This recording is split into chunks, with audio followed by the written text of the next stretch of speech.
Hello guys, today President Zelensky has confirmed that the Ukrainian Armed Forces control also some territories in Belgorod region of the Russian Federation. So right now we may say officially that the Ukrainian army is present on two Russian regions, Belgorod and Kursk. And that is a clear demonstration Russia does not control its borders. I know Putin often used the phrase that Russia does not have borders, metaphorically meaning that Ruski Mir can poison literally every country. But right now, his metaphor played actually an evil trick with him. And we see it in this literal meaning. With all the attention, with all the Russian troops and North Korean and Chinese close to the border, they are not able to control that fully. And actually, this presence of the Ukrainian armed forces in Kursk and Belgorod regions goes well along our plan to create a large buffering zone, but on the Russian side, thus protecting Ukrainian regions and specifically Kharkiv and Sumy regions that are very often targeted with CABs, with ballistic missiles, and even with artillery from Belgorod and Kursk region. Another important update from today is that the Ukrainian armed forces have captured two Chinese citizens who were fighting on the Russian side, and this is huge. This can actually mean a very serious escalation on the Russian side. And right now, the Minister of Foreign Affairs of Ukraine wants to hear the explanation from the Chinese official representatives.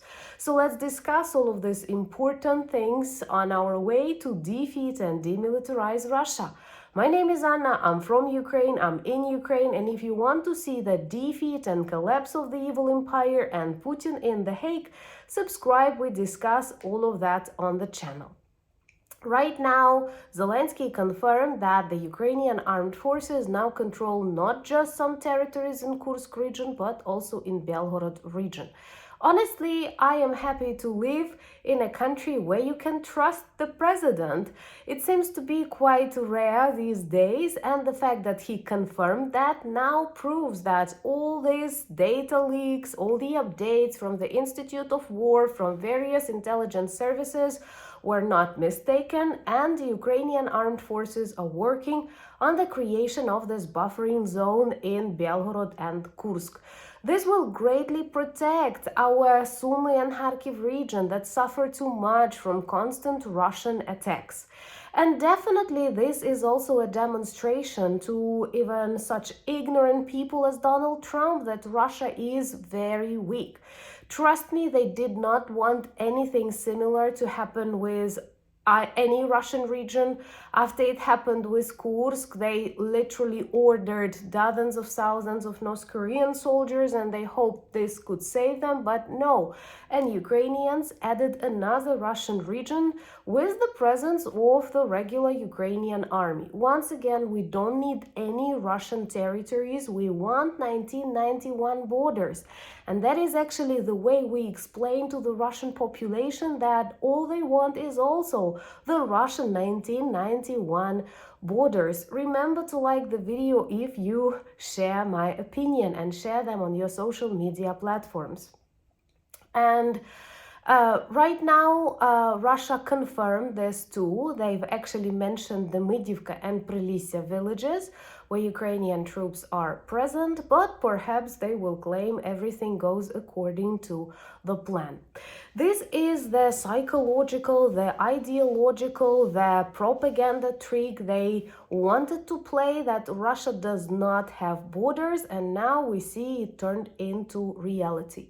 Tell me please in the comments below, did you believe when this full-scale invasion started back in 2022 that 3 years after Putin's blitzkrieg, the Ukrainian troops will control two Russian regions, territories in two Russian regions? And by the way, Belgorod is the region that suffers very often from Russian military negligence. They drop hundreds of bombs accidentally, and they actually describe it as an accidental descending of a bomb while flying to Kharkiv, while flying to Sumy. Perhaps this is how karma works.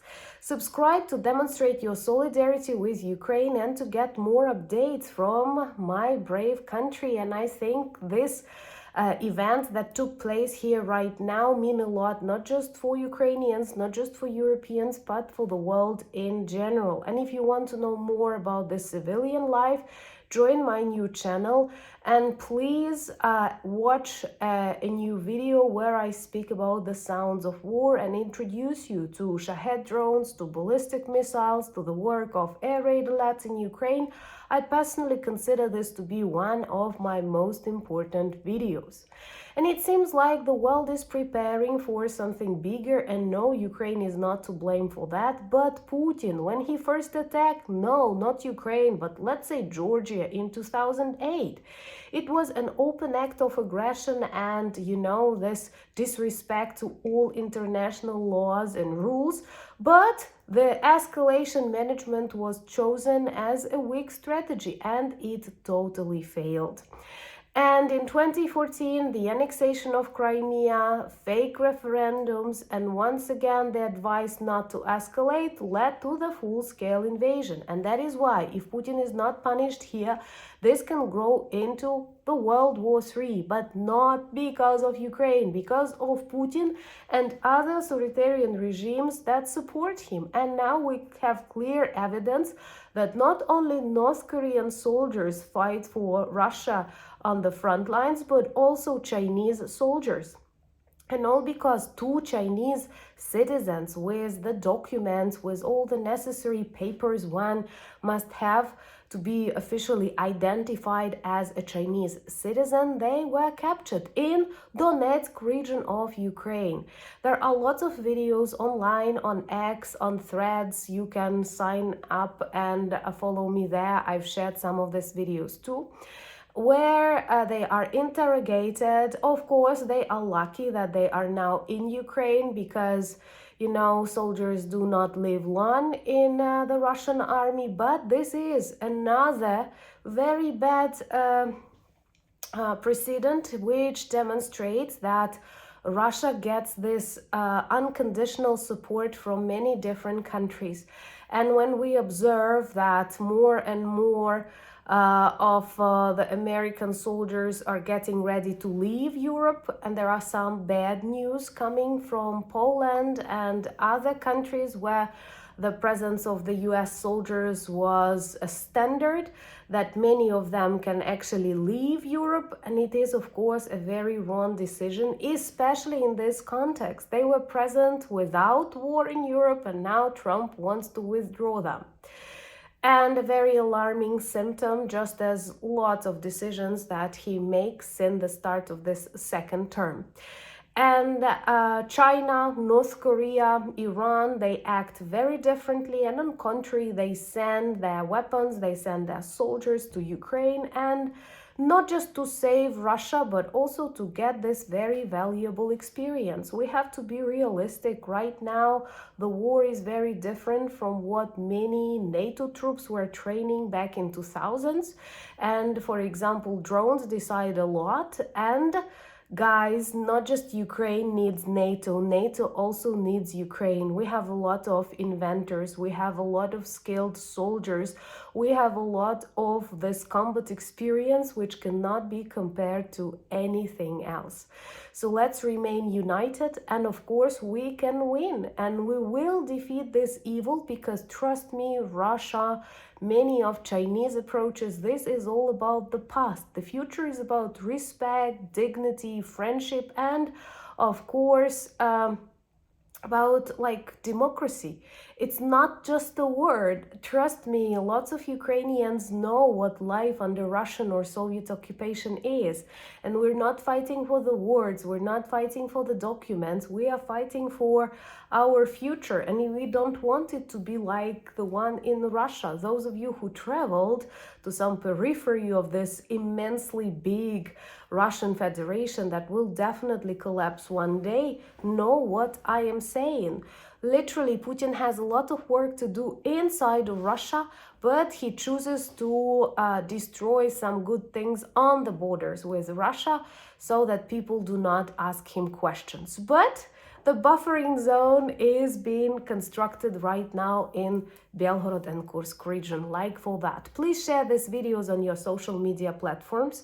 Thank you for buying me coffees, but I now drink a lot of teas. You might have noticed I've got a cold. I've always believed that my voice gets sexier when I catch a cold, so I will talk a lot these days for you to listen to this tone.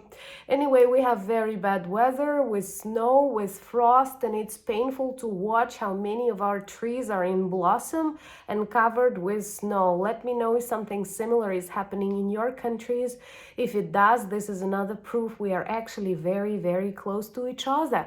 Thank you for becoming patrons and sponsors of the channel. You truly make me very happy and grateful when you subscribe to my new channel, Anna Danilchuk, where once a week I share my ordinary civilian experience that can help you a lot. I hope you won't need it practically, but that can explain a lot about what life in times of the big war is for every civilian. And check our merch shop. There is a great new Easter and spring collection, and all of the products work well as reminders and conversation starters about Ukraine. All the links to my other social media profiles are in the description of this video. Be careful. There are scammers on channel from time to time. I never invite you to chat privately, but I always read your questions, your comments, always answer them. So leave me your thoughts and ideas. And most importantly, thank you for standing with Ukraine. Slava Ukraini!